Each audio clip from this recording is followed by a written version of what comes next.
Buenas noches, compañeras, compañeros que nos siguen en este diplomado de análisis crítico de la realidad. Los invitamos a abrir cámara los que puedan. Hoy queremos desarrollar el tema de la conciencia histórica. Conciencia histórica. Y partir primero de entender que todos vivimos en sociedad, pero no todos tenemos conciencia del papel que jugamos dentro de la vida y dentro del sistema al cual nosotros pertenecemos. Somos seres conscientes, porque tenemos conciencia de sí, pero eso no significa que tengamos conciencia histórica. Vamos a empezar por establecer esta distinción. Por poner un ejemplo, hubo mucho, cuando ganó Andrés Manuel López Obrador las elecciones, votaron por él 30 millones de mexicanos, pero en México había 60 millones de pobres. O sea, hubo 30 millones de pobres que no votaron. Digamos que se abstuvieron o que votaron por los partidos tradicionales.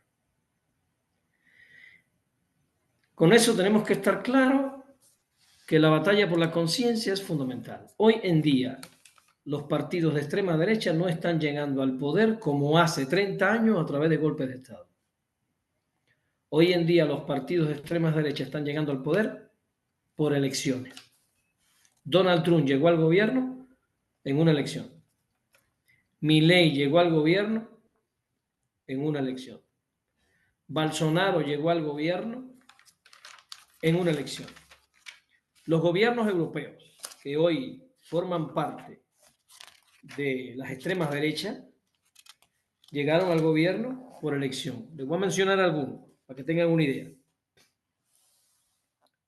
Para que tengan una idea de la importancia del tema que vamos a ver hoy.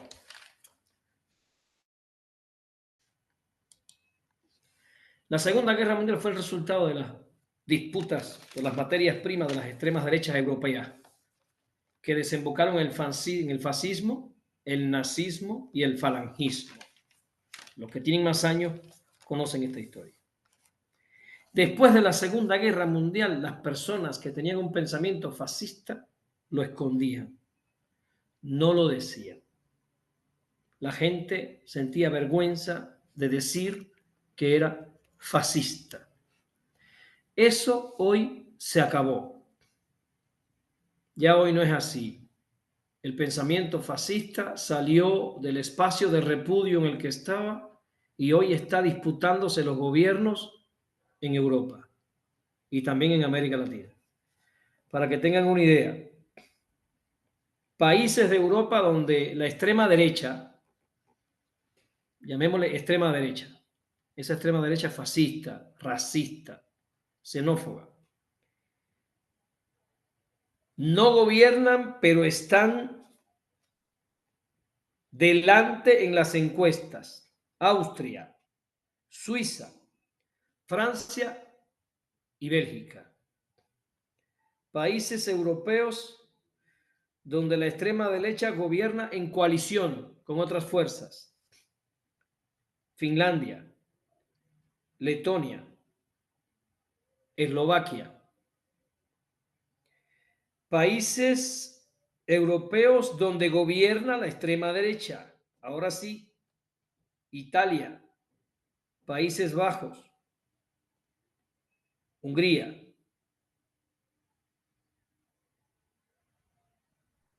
De manera que de los 23 países europeos, una gran mayoría o está gobernando la extrema derecha o está en coalición la extrema derecha o la extrema derecha está apuntalando Magela, a los gobiernos que hoy...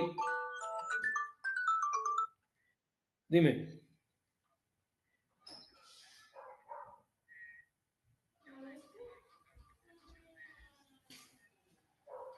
Ajá. 7:15, está bien.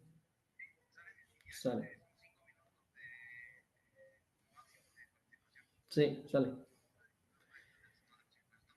Adiós. Sale. No, ya no. Llévatelo si me hablan, dile que estoy en clase. Entonces, lo que quiero que anoten por ahí es que la extrema derecha en Europa y en América ha salido de la marginalidad. Ya no es una fuerza marginal. La Segunda Guerra Mundial provocó que se escondieran, que se avergonzaran. 70 años después de la Segunda Guerra Mundial, la extrema derecha está integrada en las políticas de países fundamentales como Estados Unidos. En Brasil ganó Bolsonaro la vez pasada y ahora estuvo casi parejo con Lula, para que tengan una idea. Entonces, tenemos que estar muy claros que en estos 27 países de la Unión Europea, donde la extrema derecha no es la primera fuerza, es la segunda o la tercera, para que tengamos una idea. En Argentina, Milei ganó con el 56% de los votos. En Chile, el gobierno de izquierda que hoy gobierna no pudo imponer su proyecto de reforma de la Constitución porque la derecha y la extrema derecha se lo impidieron con votación. En México no nos hacen tanto daño porque la izquierda es mayoría. México es de los países donde la izquierda hoy es mayoría en el gobierno y en la Cámara. Y por tanto es difícil que la derecha frene los procesos. Trump invitó a Bukele y a Milei a hablar en el Congreso de los Estados Unidos. Para que tengamos una idea. Israel, como sabemos todos, está dirigido por la extrema derecha. La extrema derecha salió de la marginalidad, pero salió de la marginalidad con la voluntad de llegar al poder. Ya no se esconde más. Trump no esconde su persecución de los migrantes. Trump no esconde su repudio por los migrantes. Trump no esconde su actitud de manipulación y de presión contra todos los países, incluyendo Europa, que se suponía que eran sus aliados. Ya pasó la época de los golpes de Estado. Ahora la extrema derecha se disputa las elecciones. La extrema derecha convence a las personas para que voten por ellos. Porque en Argentina votaron por Milei y Argentina no hace mucho salió de una dictadura. ¿Cuáles son, en definitiva?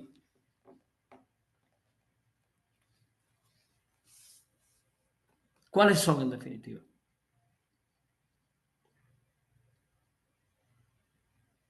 Las razones para que las personas hoy voten por la extrema derecha. Un elemento fundamental es la falta, la ausencia de conciencia histórica. Con mucha tristeza tenemos que decir que estamos frente a pueblos y países donde hay una carencia de cultura política y de conciencia histórica.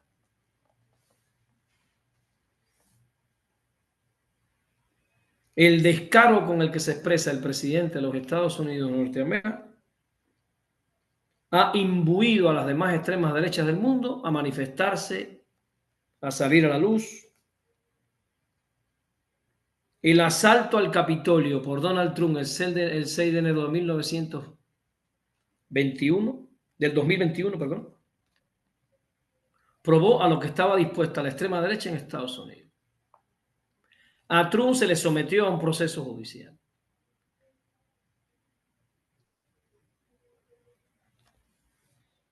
En el cual se probó que era un delincuente con más de 31 delitos y sin embargo salió de presidente. En esas condiciones volvió a salir de presidente. Las calles históricamente fueron de la izquierda. Hoy la extrema derecha está tomando las calles. En México, por primera vez en la historia, estamos viendo a partidos de derecha conservadores en las calles. Vicente Fox en la calle. Claudio X González en la calle. La calle siempre fue de la izquierda. La calle fue de los movimientos de izquierda. La calle fue de los estudiantes, de los campesinos. Ya hoy no es así. La extrema derecha está heredando las herramientas de la izquierda. En el plano práctico, la calle, la protesta en la calle. Y en el plano teórico, nos arrebataron el concepto de derechos humanos, nos arrebataron el concepto de libertad, Nos arrebataron el concepto de libertad, nos arrebataron el concepto de felicidad y hoy la extrema derecha te habla de esos conceptos con un descaro absoluto. La calle, que siempre fue territorio de las contestaciones de la izquierda, hoy están siendo tomadas por la extrema derecha. Históricamente, cuando la izquierda no tenía el gobierno, tenía la calle, ocupaba la calle, frenaba leyes en la calle, como en Oaxaca, 2006, como en México, que los maestros en la calle frenaron la reforma educativa. No teníamos el gobierno, lo tenía Peña, pero la calle era de los educadores, de la gente, de los campesinos. La extrema derecha nunca había tenido masas. La extrema derecha nunca había tenido un apoyo popular. Hoy en día estamos asistiendo a una extrema derecha que está recuperando o está hegemonizando a la masa, una masa sin conciencia histórica, sin cultura política. Y pudiéramos decir que el modelo trumpista se está estandarizando en Europa. Trump se declaró en la televisión un líder mesiánico, sin ningún tipo de problema.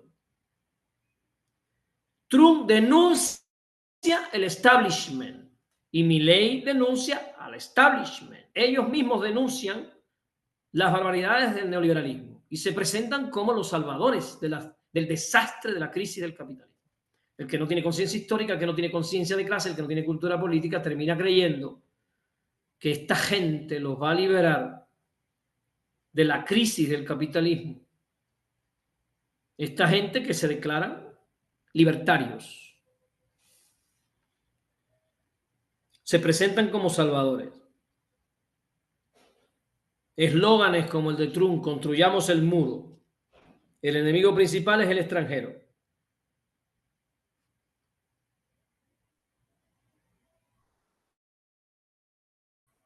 Trump está convencido de que él tiene un apoyo popular que es inamovible.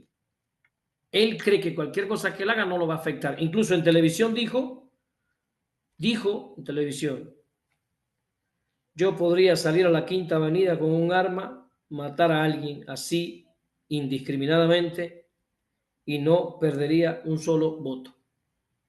Lo dijo en la televisión. Él piensa que es intocable.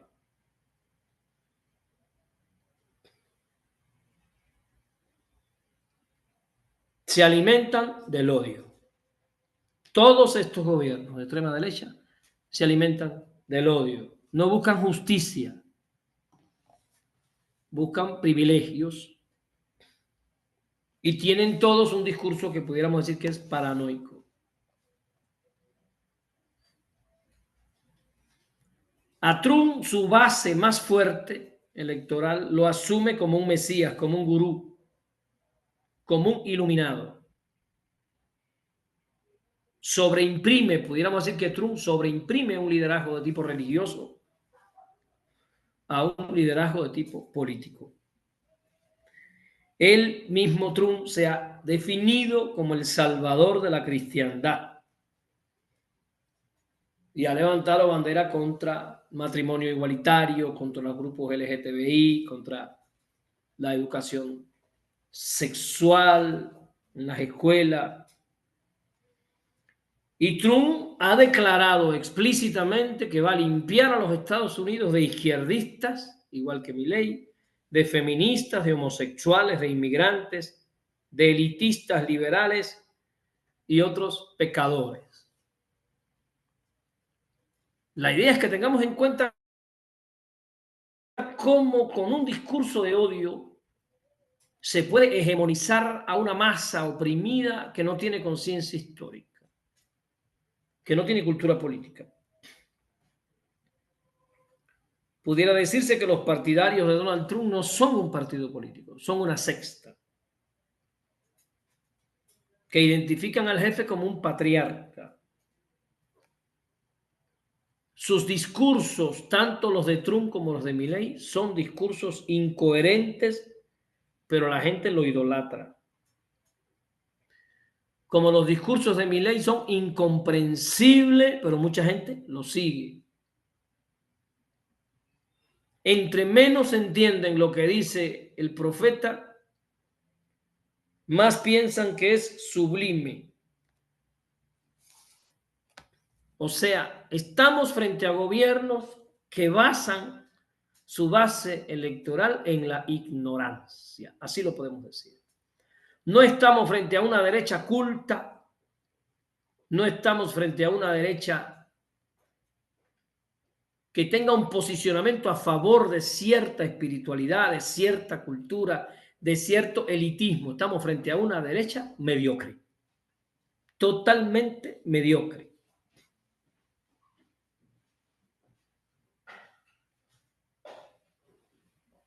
El asalto al Capitolio se hizo por gente que ni se conocía. No fue una organización, fue una horda de idólatras las que asaltaron el Capitolio en Estados Unidos. Estamos en una sociedad, y esto quiero que lo marquen muy bien, en la que cada vez es más difícil informarse. La desinformación es la cualidad fundamental de esta época. La posverdad y la mentira flagrante, como se le llama psicológica, sí, filosóficamente. Nos informan con medias verdades y con mentiras.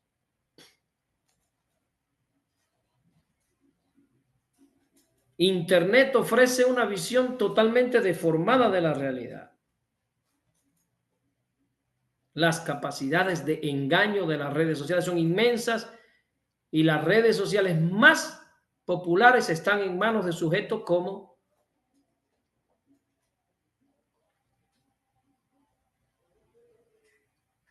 sin ningún tipo de compromiso social, sin ningún tipo de compromiso cultural, sin ningún tipo de compromiso por el mejoramiento humano.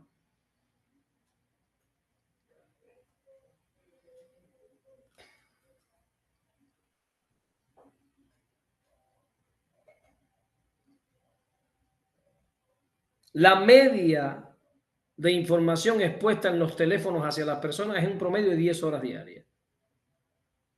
Elon Musk es dueño de una de las más importantes plataformas sociales y estamos hablando de un multimillonario que es menos que un mediocre, que hizo el saludo nazis para saludar a Donald Trump. Después se pelearon ahí, pero no se nos puede ir la imagen simbólica de Elon Musk levantando la mano en el saludo nazi hacia Donald Trump.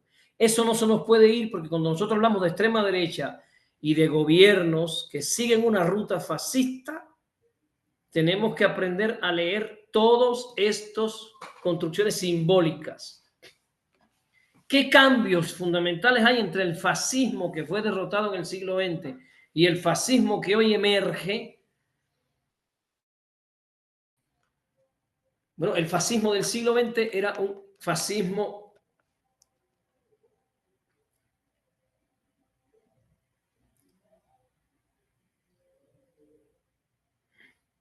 antijudío.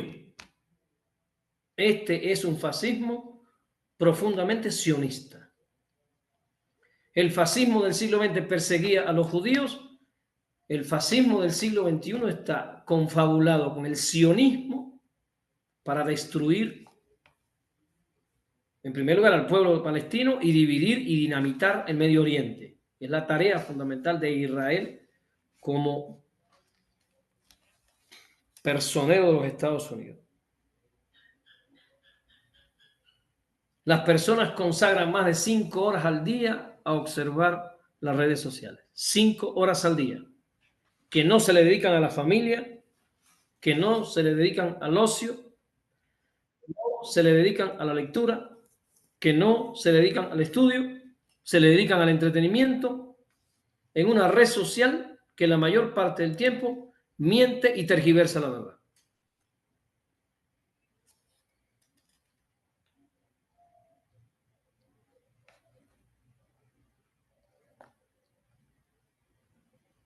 El neofascismo está saliendo adelante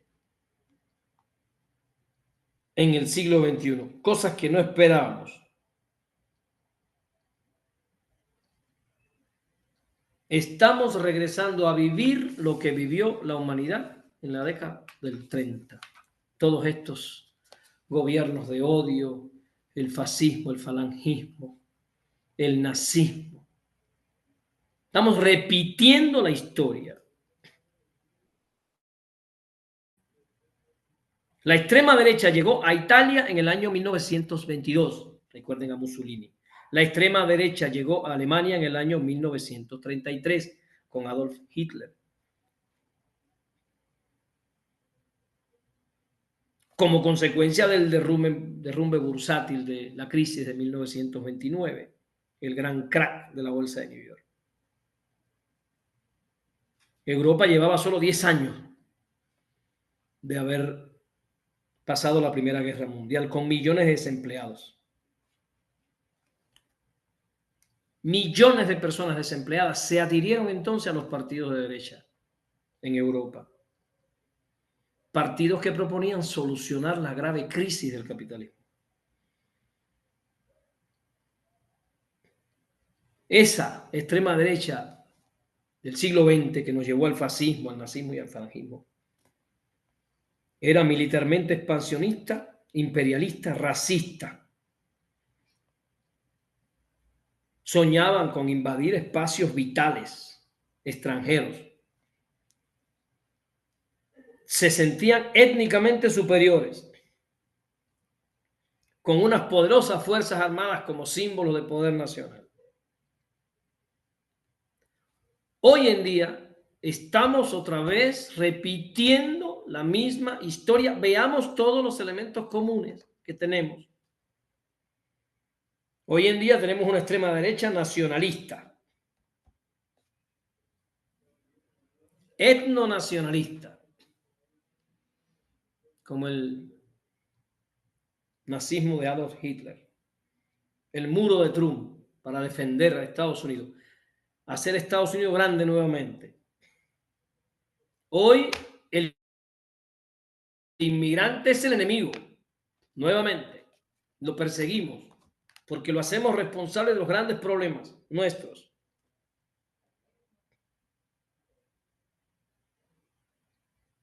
En el siglo XX, el antisemitismo convirtió al judío en enemigo. Y en el Holocausto se llegó a matar industrialmente a los judíos.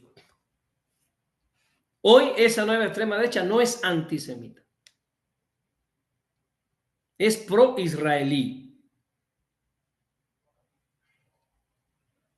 No es pro-israelí solamente porque ellos lo hayan decidido, sino porque el sionismo ha penetrado profundamente a los gobiernos de los principales países capitalistas de Europa y América. Milei se declaró judío. Es un judío. Un ejemplo caricaturesco, pero un buen ejemplo de este posicionamiento pro-sionista de los gobiernos. Hoy estamos también frente a una crisis, frente a un derrumbe de la clase media en Argentina, en los Estados Unidos, empobrecimiento de la clase media, el desclasamiento de la clase media. Esto genera mucha incertidumbre en una clase que no tiene conciencia histórica, que no tiene conciencia política, y eso las empuja a apoyar a estos partidos de extrema derecha.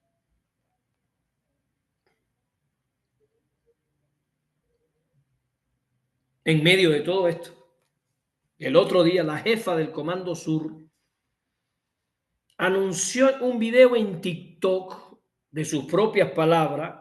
Laura Richardson dijo a sí mismo: vamos por el litio. Lo dijo textualmente. El litio es fundamental para las industrias futuristas, la construcción de las baterías, tanto de los celulares como de los autos. El 60% del litio del mundo está entre Argentina, Chile y Bolivia. Vamos por el agua, vamos por la biodiversidad, vamos por el Amazonas. Así, sin tapujos. Por eso la guerra contra Venezuela, que tiene petróleo, tiene cobre, tiene oro. Esta región del mundo tiene muchísimo que ver con lo que los Estados Unidos de Norteamérica llaman la seguridad nacional. No se confunda, la región más importante del mundo para los Estados Unidos es la región que está al sur del río Bravo. Nosotros tenemos más del 40% del agua potable del mundo. Tenemos el acuífero de mayor capacidad de regeneración en el mundo, el acuífero Guaraní, búsquenlo. No es el más grande lo tiene Rusia, pero es el que tiene mayor capacidad de regeneración. El Amazonas mueve tanta agua dulce que a 15 kilómetros hacia adentro del océano todavía se toma agua dulce en el mar. Es el pulmón del planeta y eso implica una potente reserva de biodiversidad para las industrias de los medicamentos, etc. Y eso lo posee América Latina. América al sur del río Bravo, la América nuestra.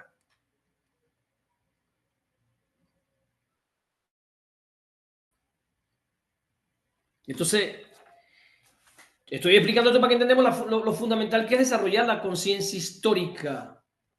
O sea, la capacidad de poder entender el mundo críticamente y ubicarnos en el lugar que nos corresponde en la historia. Porque si nosotros vamos a Marx, para Carlos Marx, conciencia histórica para Carlos Marx, voy a tratar de ser muy concreto con los filósofos que voy a citar hoy. La conciencia de clase, él no le llamó conciencia histórica, como yo le estoy llamando aquí, pero para Marx la conciencia de clase es el reconocimiento por parte de los trabajadores de su explotación y su papel histórico en la lucha contra el capitalismo.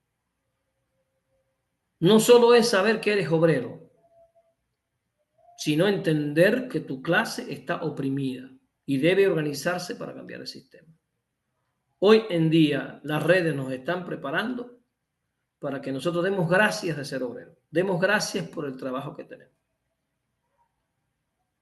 Un trabajo cada vez más precarizado y tenemos que agradecerlo.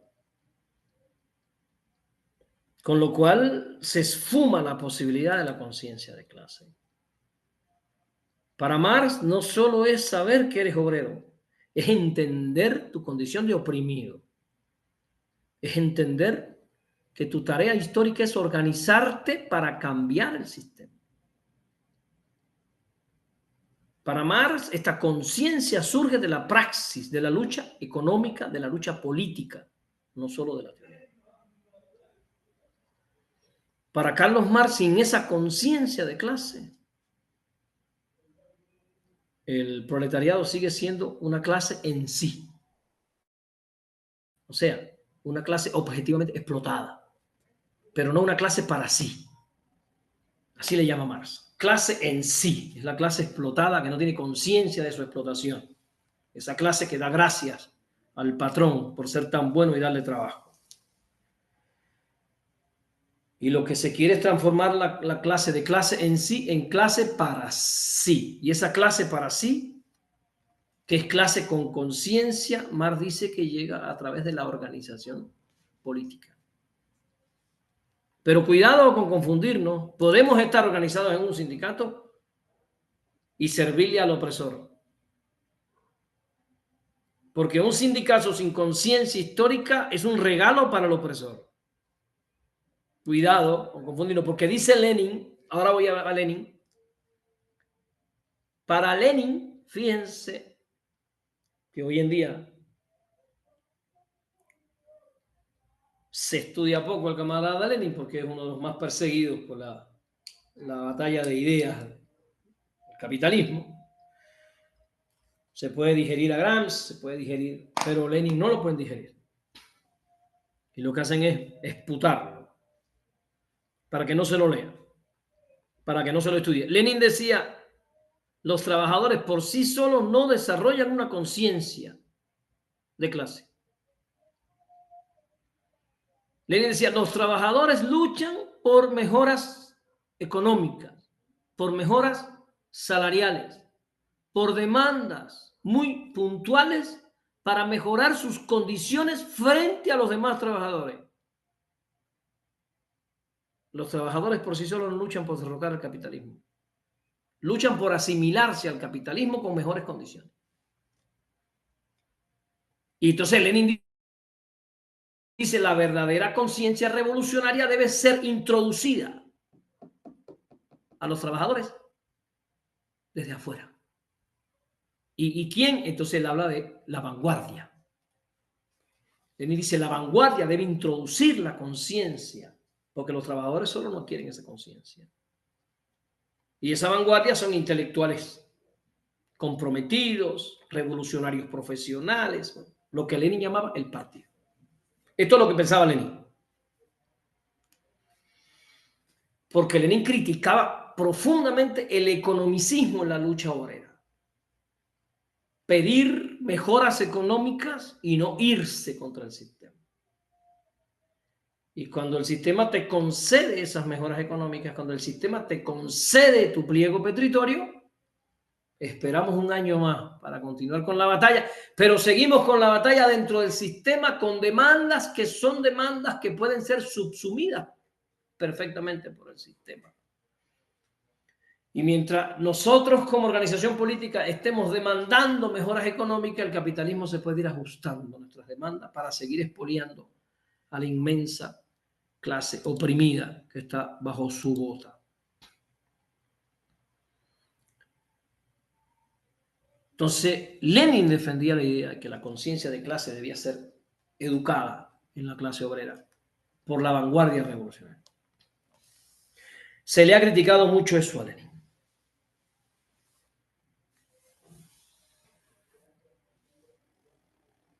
La pregunta es, ¿dónde están los ejemplos prácticos?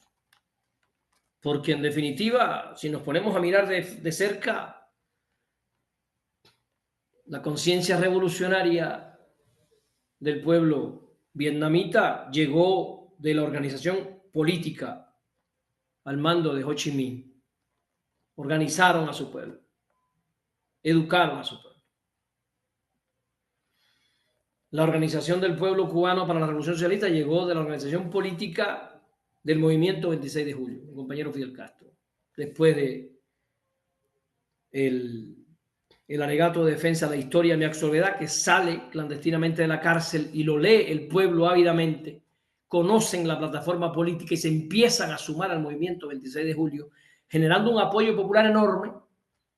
Ellos salen a México, regresan a Cuba, empieza la guerra de guerrilla, ahí se hace grande Camilo, el Che, bueno, todos los comandantes que conocemos, pero la conciencia popular en torno a ese núcleo revolucionario que estaba en la guerrilla se formó políticamente a partir de los panfletos, crearon Radio Rebelde, que todavía hoy está y se escucha aquí en México.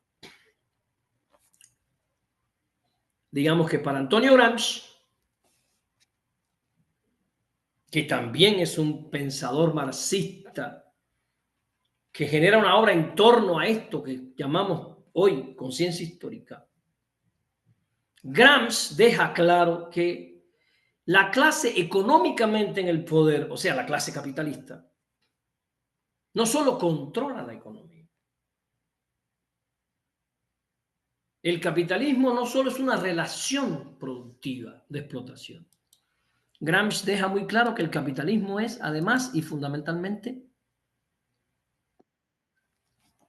repito, los compañeros que puedan abran sus cámaras, por favor. Capitalismo es cultura capitalista. Dice Antonio Gramsci, entonces, que la clase que controla la economía, controla la cultura, controla la educación y controla el sentido común. Para que no vayamos a pensar que nuestros campesinos en Oaxaca no piensan en la lógica del capitalismo. No nos confundamos, compañeras y compañeros. La clase económica en el poder también controla el sentido común. Y el sentido común se mueve en torno a la opresión de la mujer y a la opresión del hombre. Entonces Antonio Gramsci nos dice, nos dominan a través de la educación, nos dominan a través de la cultura, nos dominan a través del sentido común. Por tanto, la conciencia de clase requiere una guerra ideológica, una guerra, él le llama guerra de posiciones. Necesitamos disputarnos la escuela, disputarnos los medios de difusión masiva. Hoy en día necesitamos disputarnos las redes sociales, disputarnos el TikTok, disputarnos el Face. Pero vamos al Face de los camaradas y ahí está el camarada en Puerto y una foto. Mira cómo sufro con un pescado de 20 kilos. En un pueblo que está hambriento, un Oaxaca que tiene más del 90% de la población pobre, y yo subiendo al Face fotos de las comidas que me doy con mis otros camaradas revolucionarios. ¿Qué es eso? Entonces anoten por ahí. En la lógica de Gramsci, nosotros tenemos que tener un Face para convertirlo en un arma ideológica. En la lógica de Gramsci, nosotros tenemos que tener un canal de YouTube para convertirlo en un arma ideológica. En la lógica de Gramsci, nosotros tenemos que disputarle al capitalismo la hegemonía cultural en las redes sociales. Entonces, tengo mi canal, tengo mi cuenta en X ahí con Elon Musk, tengo mi YouTube, tengo mi Face, pero todo eso es divulgando, divulgando, divulgando, educando, generando conciencia. Porque de que vamos a estar quejándonos de que las redes son un espacio de alienación, y nosotros ¿qué estamos haciendo? Nosotros no somos entes sin capacidad histórica. Eso es un elemento de la conciencia histórica que quiero que más remarquen ahí. Conciencia histórica es saber que yo puedo hacer la diferencia. O sea, actuar. Conciencia histórica es actuar. Con lo que yo tengo. Si lo que tengo es el Face, con el Face. Ya el miércoles esta conferencia está subiéndose al YouTube. La conferencia de ayer está subiéndose al YouTube. Está compartiéndose en el Face, está compartiéndose en X, ahí, constantemente, porque ellos están constantemente divulgando face news, medias verdades, sus banalidades, y nosotros tenemos que estar constantemente generando un movimiento. Yo tengo un grupo que se llama Oaxaca de Colonial, los que quieran los integro, somos alrededor de 100 compañeros, que lo que hacemos es divulgar información que me llega de la Red en Defensa de la Humanidad, que fue creada por Fidel Castro y Hugo Chávez. Y desde esa Red en Defensa de la Humanidad, yo soy un miembro, me mandan a mí la información y yo se la mando a otra gente, y esa otra gente, y vamos divulgando toda la verdad sobre Palestina. Frente a la mentira del sionismo y de los Estados Unidos, nosotros divulgamos la verdad sobre Palestina, divulgamos la verdad sobre Venezuela, divulgamos la verdad sobre Nicaragua, sobre Cuba, sobre China, sobre Rusia, sobre la guerra de Rusia contra la OTAN. Porque la gente de hoy, mucha gente te dice que Putin es un invasor robando territorios. Hay gente que no se ha enterado que la guerra es de Rusia contra la OTAN. Y que Ucrania solo es el territorio en el que se está llevando la confrontación. Y la OTAN está dispuesta a llegar hasta el último ucraniano. Que quede claro. Y eso para nosotros contrarrestar toda la fake news y toda la mentira flagrante, tenemos que estar constantemente. Entonces, por eso, conciencia histórica para Gramsci es disputar la hegemonía. Lo pueden poner ahí. Yo disputando la guerra ideológica, la batalla de ideas, como le llamaba Martí y como le llamaba Fidel. Gramsci decía entonces que esta conciencia de clase requiere una guerra de posición.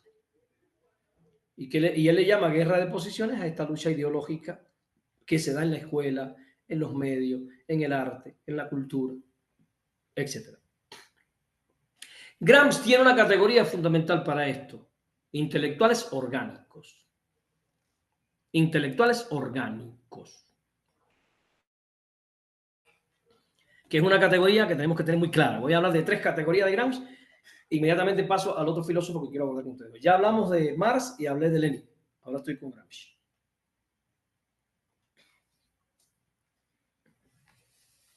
Gramsci utiliza la categoría hegemonía. hegemonía, para dar cuenta de la dominación cultural que ejerce la clase política económica en el poder sobre las demás clases. Hegemonía es un término que viene, creo que del griego, hegemón le llamaban. Hegemón, antes no le llamaban comandante al que dirigía la tropa, le llamaban hegemón. Cuando la guerra del Peloponeso, no sé si ustedes, la obra esta, Troya, me imagino que todos los hemos leído. Cuando la guerra de Troya, Menelao era el hegemón. Hegemón era el que dirigía. Entonces Gramsci toma el término de las artes militares y lo trae a la política, a la filosofía política, y habla de hegemonía, el que gobierna. Entonces hegemón es el que manda, pero hegemón también es el que piensa, porque el que dirige la guerra es el que piensa, el soldado obedece, ¿sí o no? El hegemón planifica, piensa, concibe, manda. El hegemón es el patrón de la inteligencia, el patrón del conocimiento, el que sabe lo que hay que hacer. Entonces, hegemonía implica que la clase económica en el poder divulga, socializa una cultura que le es propia, de modo que el oprimido disfruta la cultura del opresor. Y entonces nosotros vemos como los oprimidos mexicanos compran Coca-Cola, se la toman y dicen que rica, ya me hacía falta. ¿Por qué? Porque los medios se usan constantemente para decirle al oprimido que la Coca-Cola es sabrosa, que la Coca-Cola es buena. Incluso por ahí hay, yo vi en México spots televisivos que decía el que compra Coca-Cola es un patriota. ¿Por qué? Te ponían un carro Coca-Cola en un pueblito allá, la Coca-Cola hizo un campo de fútbol y te decían, ayuda a tu pueblo, compra Coca-Cola. Para que ustedes vean hasta dónde llega la manipulación de la clase económica en el poder. Y los oprimidos, bueno, México es el país del mundo que consume más refresco, porque tengan una idea de cómo nosotros seguimos la lógica cultural del sistema a partir de esto que Gramsci llama hegemonía. Entonces, ¿qué es hegemonía? Es cuando una clase domina a las otras a través de la cultura, a través de sus propuestas simbólicas, a través de Batman, Spider-Man, Superman, la Mujer Maravilla, 50 sombras de Grey, todas estas construcciones culturales que tienen como objetivo divulgar posiciones ideológicas de la clase opresora. Entonces Gramsci dice, la hegemonía, cuando una clase es hegemonizada, utiliza otra categoría y dice, se vuelve subalterna. Entonces, ¿qué es subalterno? Es la clase que es hegemonizada, que es dirigida culturalmente. O sea, en esta lógica gramsciana, ya la burguesía no solo te domina con las armas, con el ejército, sino que te domina culturalmente. O sea, te domina por consenso. Hegemonía es dominio por consenso. Hegemonía es cuando te mandan y tú gustoso obedeces, ¿sí? Tú compras la Coca-Cola voluntariamente, tú ves películas voluntariamente, tú ves novelas voluntariamente, tú ves el TikTok voluntariamente, incluso lo disfrutas, incluso pagas con tu dinero para tener acceso a esos productos culturales que la clase opresora te propone. Y si alguien no entiende bien lo que estoy diciendo, ahí está la novela María Desamparada, 50 sombras de Grey, ahí está La Rosa de Guadalupe, todas estas novelas donde le arrebatan al pueblo el tiempo para leer, el tiempo para pensar, incluso el tiempo del ocio sano, tiempo para hacer tequio, tiempo para reforestar, porque el capitalismo se dio cuenta que un hombre que piensa es peligroso, un hombre que lee es peligroso, una mujer que lee es muy peligrosa. Entonces inventaron todo esto para tenernos entretenidos. Lo pueden poner ahí con mayúscula. El entretenimiento es la herramienta fundamental del capitalismo hoy para establecer hegemonía. Nos tienen entretenidos.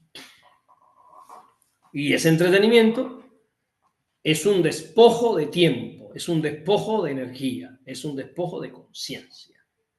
Esta es la propuesta de Gramsci para alertarnos sobre la necesidad que tenemos de formar lo que llamamos hoy conciencia histórica. Conciencia histórica.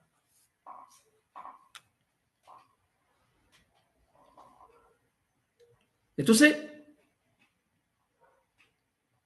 ¿Qué tienen de común estos elementos, tanto de Marx como de Lenin, como de Marx?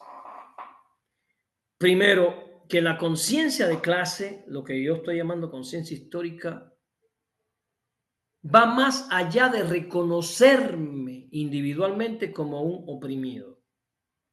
La conciencia de clase, para ser verdadera conciencia de clase, tiene que ser una conciencia colectiva y política.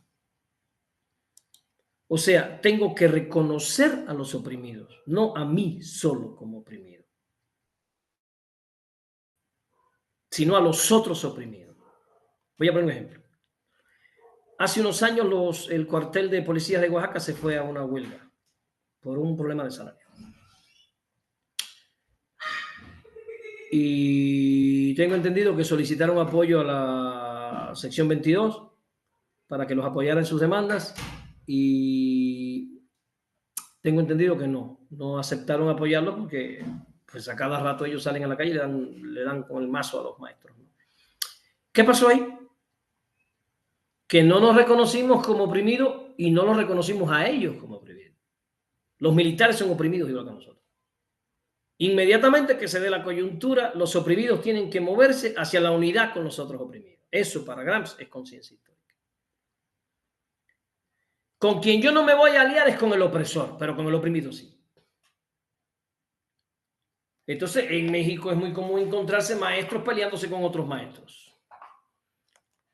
Mototaxistas peleándose con los taxistas. Entonces, hoy los mototaxistas hacen una protesta y los taxistas se enojan porque no los dejan trabajar. Mañana hacen protesta los taxistas y entonces los camioneros se enojan porque no los dejan trabajar. Y pasado mañana los camioneros hacen su protesta y se enojan los mototaxistas. Porque el capitalismo nos va poniendo siempre en conflicto unos con otros para que no nos reconozcamos como oprimidos. Por eso tienen que poner por ahí muy claro, uno de los elementos fundamentales de la conciencia histórica es que yo pase de la conciencia individual a la conciencia colectiva. Y de la conciencia colectiva a la conciencia de tipo política. Eso es fundamental.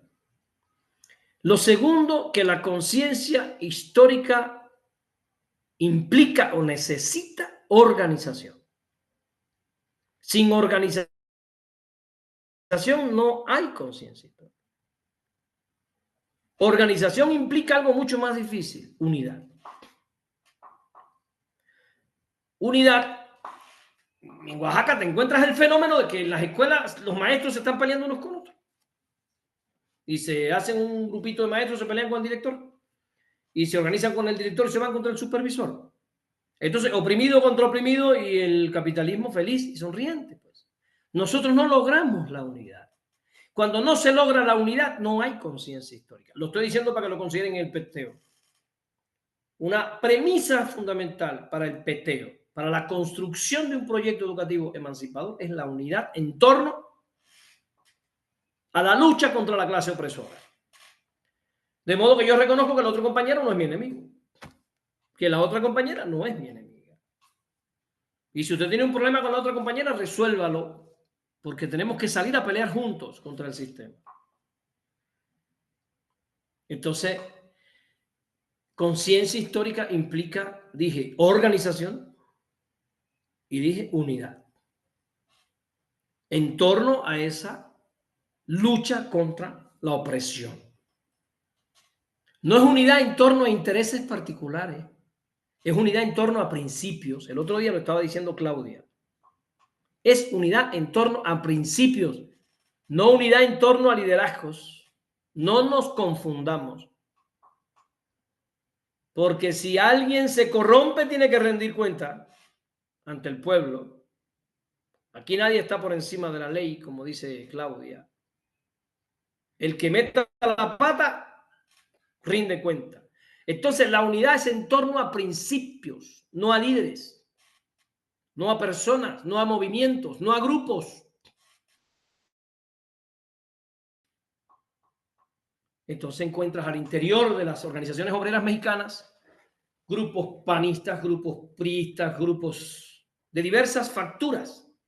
En Oaxaca aquí hay un grupo que le llaman los trotskistas, los estalinistas, los maoístas, los pozoleros, un montón de grupos hacia el interior, y te das cuenta que no hay conciencia histórica ninguna, no hay unidad en torno a principios, no hay un único enemigo histórico. Aquí se están peleando un pedazo de pastel, unas prebendas, no sé cuántas cosas. Y esta gente, ¿a qué se dedican? Pues, bueno, se dedican a hacer política de estilo del priismo, del prianismo más rancio, ¿no? O sea, organizarnos para ver qué conseguimos para nosotros y qué le arrebatamos a los demás. Eso no es conciencia histórica. Lo estoy diciendo por lo claro, ahorita lo vamos a debatir, ¿no? O sea, ahorita va a haber un... Pero quiero que quede claro que estoy hablando de los elementos comunes que hay entre la conciencia histórica de Marx, de Lenin y de Antonio Gramsci, que son los autores que quise traerles hoy para compartir. Antonio Gramsci. Entonces, otro elemento fundamental que se da entre estos tres autores es que la conciencia histórica requiere una lucha organizada, no solo espontánea. No solo es un movimiento de coyuntura. Hay que organizarse para hacer de la lucha un acto también de educación de la conciencia. Y eso hay que reconocérselo mucho a la organización sindical oaxaqueña La 22, que es una organización que forma políticamente a sus cuadros, forma políticamente, con todas las críticas que le hacemos, ¿no? Tenemos que reconocer que por años ha sido el elemento fundamental para la formación política de una parte importante de los luchadores sociales en el estado de Oaxaca. Entonces, anótenlo por ahí. Según Lenin, según Marx y según Gramsci, se necesita una lucha organizada. ¿Sí? Ahora bien, entender que esta lucha por la conciencia histórica, esta lucha por la organización, va a estar siempre dinamitada, obstaculizada por el Estado. A través de la ideología, a través de las represiones, a través de cooptaciones, a través de corromper a los dirigentes. Ustedes históricamente han tenido dirigentes que fueron comprados, que traicionaron movimientos importantes. No voy a mencionar a nadie para no herir susceptibilidades, pero la derecha no descansa. Cuando se levanta un movimiento formidable, enseguida vienen buscando apresar, perseguir políticamente y además comprar al que se pueda comprar, corromper al que se deje corromper. Entonces, conciencia histórica también es resistir el embate de la derecha. Conciencia histórica es no corromperse, no traicionar. Eso tiene que ver con la conciencia histórica. Porque tenemos que preparar nuestros cuartos para resistir el embate de una burguesía que se siente en decadencia hoy más que nunca. Estamos frente a los estertores del sistema. Por fin ya estamos asistiendo a los estertores del sistema. A ver cuántos años tarda en fenecer.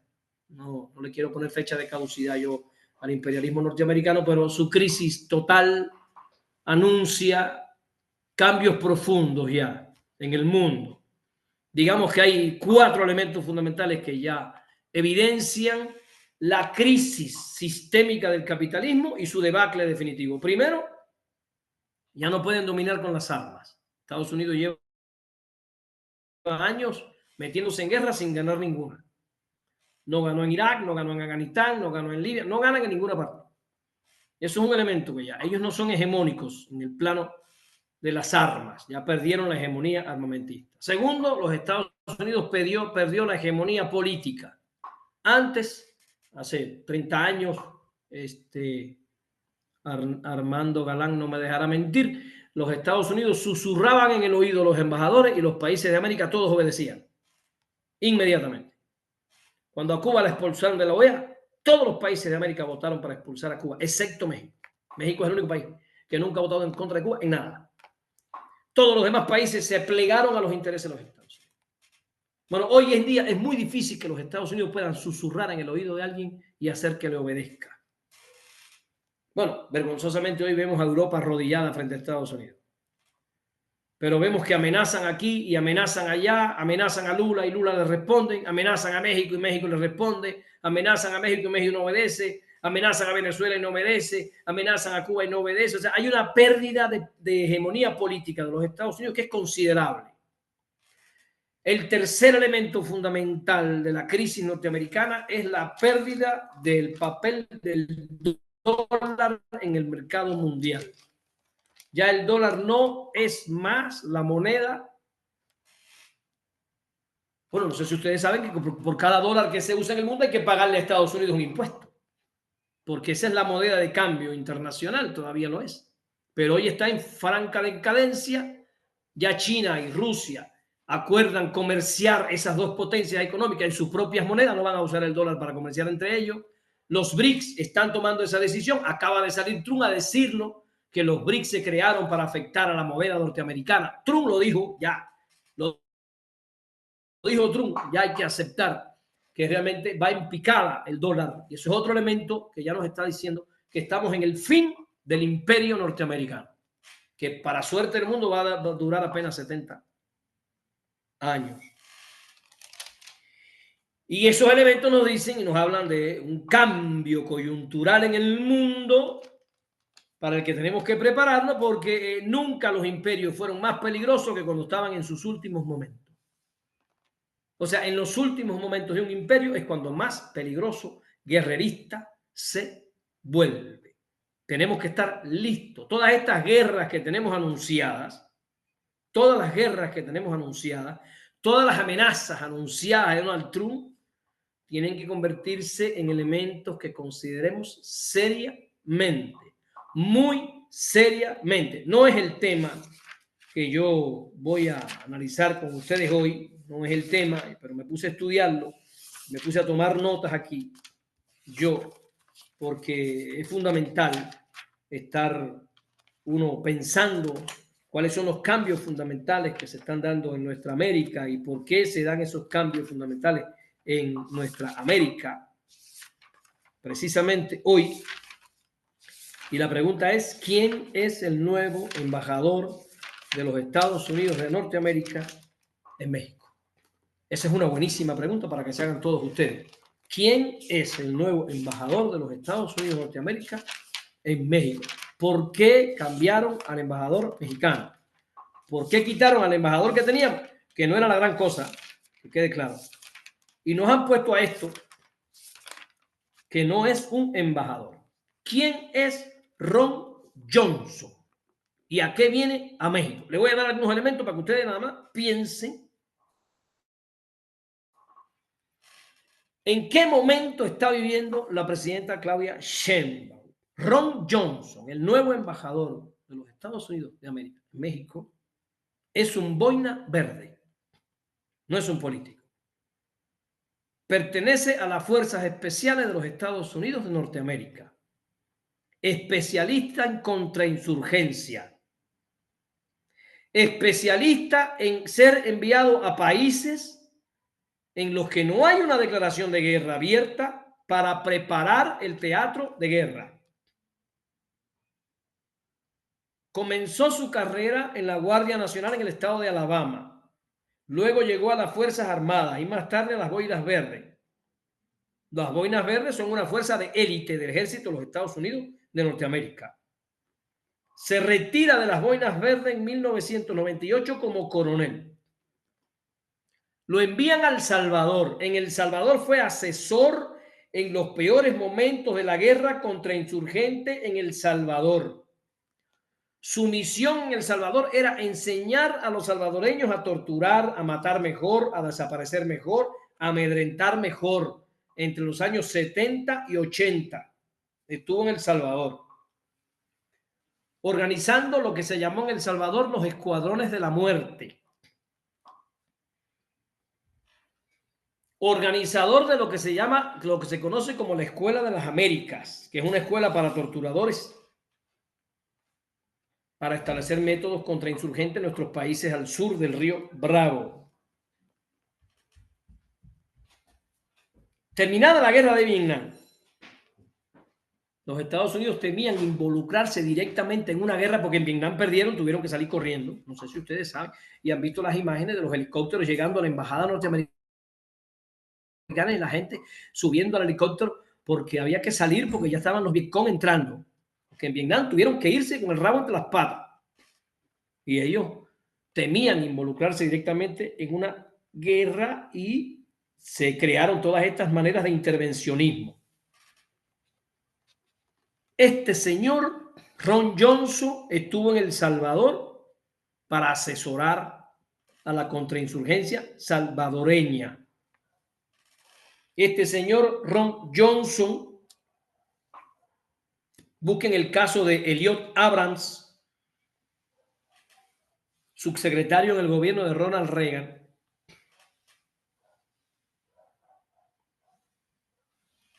Este señor se mete en el tema, estaba involucrado en el tema este de Irán Contra, que le costó la presidencia a un presidente norteamericano. Este señor Ron Johnson fue sentenciado por retener información que debió haber proporcionado al Congreso de los Estados Unidos. Fue sentenciado, igual que fue sentenciado Donald Trump. Fue condenado por Bush. En el gobierno de Bush, este señor fue sentenciado. Y luego reapareció en el gobierno de Trump, en el primer gobierno de Trump, como enviado especial a Venezuela y a Irán, en el primer gobierno de Trump. Este señor estuvo en Panamá cuando secuestraron y asesinaron al presidente y se llevaron preso a Noriega, presidente panameño. Ron Johnson estuvo en Yugoslavia cuando dinamitaron a Yugoslavia, cuando la guerra de la OTAN contra Yugoslavia. Me imagino que ustedes la oyeron mencionar. Este señor Ron Johnson no es un diplomático. Eso nos queda claro a los pensadores de izquierda. China forma a sus diplomáticos en escuelas de diplomáticos. En Estados Unidos cualquiera puede llegar a ser diplomático. Si tiene dinero o si tiene influencia o si hay un interés especial de este señor. Ahora la pregunta es, ¿para qué lo mandaron aquí? ¿Qué hace aquí ese señor? Le voy a mencionar algunas cosas. Primero, llegando el hombre, el secuestro de Mayo Zambada, el arreglo con los chapitos, que se hizo a espaldas del gobierno mexicano, el gusano barrenador, ¿se acuerdan? Que cerraron la frontera contra las carnes, el impuesto a las remesas de Trump,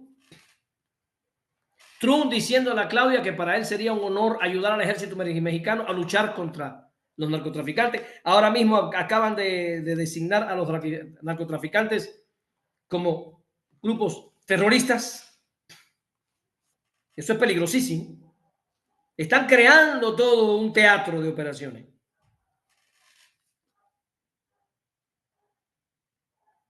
La directora de Seguridad Nacional solicitando los datos biométricos de todos los migrantes mexicanos. El asunto del conflicto con el Tratado de Aguas. El comercial que apareció en Televisa, ¿se acuerdan? Contra los migrantes, que ahora en el Congreso aprobaron una ley que impide a las televisoras mexicanas poner anuncios de países extranjeros, porque eso fue una traición bárbara.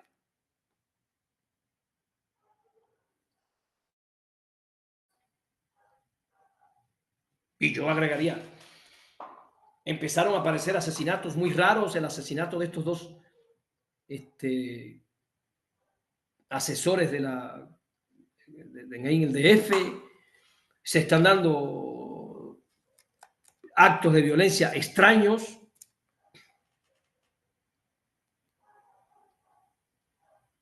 Hoy, Ron Johnson dirige la mayor embajada de Estados Unidos en América, que es la embajada de Estados Unidos en México, que es un búnker. Busquen, es un búnker la embajada norteamericana en México. No quiero yo ser anunciador de malas noticias, pero me parece que el envío de este señor a este país que sigue siendo, en mi opinión, el país más importante para los Estados Unidos de Norteamérica en este hemisferio y en el mundo. Más del 80% del comercio de México es con Estados Unidos. Estamos ahí, en la frontera, somos el país que está en la frontera. Nosotros tenemos la llave con enormes reservas de petróleo, de hierro, de oro, de plata. México sigue siendo el primer exportador de plata del mundo desde hace 500 años y la mejor plata del mundo sigue siendo la mexicana. Con grandes reservas de agua, había ya un tratado para llevar agua de Chiapas a los estados del sur, pero AMLO detuvo eso y dijo que no, que el agua no. Y se impidió eso. En medio de la crisis enorme que está viviendo el imperialismo norteamericano, en medio de la pérdida de hegemonía de los Estados Unidos de Norteamérica, mandan a México como embajador a un boina verde, a un especialista en contrainsurgencia, a un especialista en desestabilizar países, porque ya estuvo en varios países que fueron desestabilizados por Estados Unidos para lograr sus objetivos hegemónicos. Y ese es el embajador que tenemos hoy. Vaya, lo estoy explicando porque en este análisis de coyuntura tenemos que ser capaces de ver todo eso antes de posicionarnos contra Claudia. Porque si la izquierda se posiciona contra Claudia, la derecha contra Claudia, el embajador contra Claudia y Trump contra Claudia, nos van a hundir. Nos quitan el gobierno, nos ponen un títere como Peña Nieto, como Fox y como Calderón, que lo que hacían era administrar los recursos para los Estados Unidos y perdemos la capacidad de seguir creciendo como país. Entonces la izquierda tiene que tener la capacidad de hacer un análisis de coyuntura, de hacer un análisis crítico de la realidad, de decir, espérame, que en el momento en el que estamos nosotros tenemos que priorizar la unidad frente al enemigo peor e histórico, y el enemigo histórico para México se llama Estados Unidos de Norteamérica. El enemigo histórico de México no es China, no es Rusia, no es Cuba, porque hay gente que dice, ay, es que nos vamos a parecer a Cuba, que no queremos ser Cuba. Oye, eso nunca ha sido un problema para México. El problema de México se llama Estados Unidos, no se llama Cuba, no se llama China, no se llama Putin, no se llama Xi Jinping, se llama Donald Trump. Bueno, hasta aquí lo que yo les traía hoy para compartirles. Me dio gusto tenerlos aquí, estar aquí, retomar este diplomado. Nos quedan 2 encuentros nada más para terminar los 10 encuentros.